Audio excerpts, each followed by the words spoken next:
Hello mga kapobre, for today's vlog, isamahan nyo kami. Kami ay magbabalot ng white at saka chocolate menorón.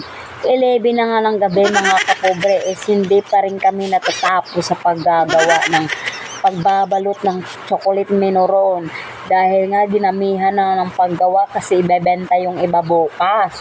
Ano ba yun? So ito na nga si nanay is napasama rin sa pagbabalot ng menorón.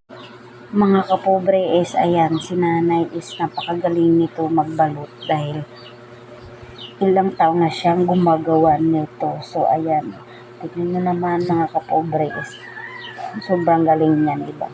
Matagal na siya gumagawa nito. So fast forward mga kapobre is ayan, tapos na kami sa pagbabalot. Ay salamat at natapos din. Kaya ito na nga nilagay na ng ate ko sa kaldero. Nagmamadali na ako dahil sobrang antok ko na dito. Alam nyo mga kapobre, sobrang hirap pala ang gumawa nito.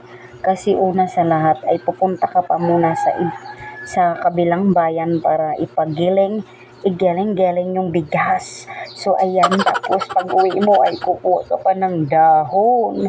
Tapos babalatan nyo pa yung nyog. Tapos ayan, magkakagod ka pa.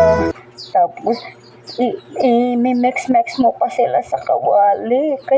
Tapos pag bininta mo, uutangin lang nila. Tapos sasabihin, ang liit naman nito, i-design na yung 5. Akin na tong menorón.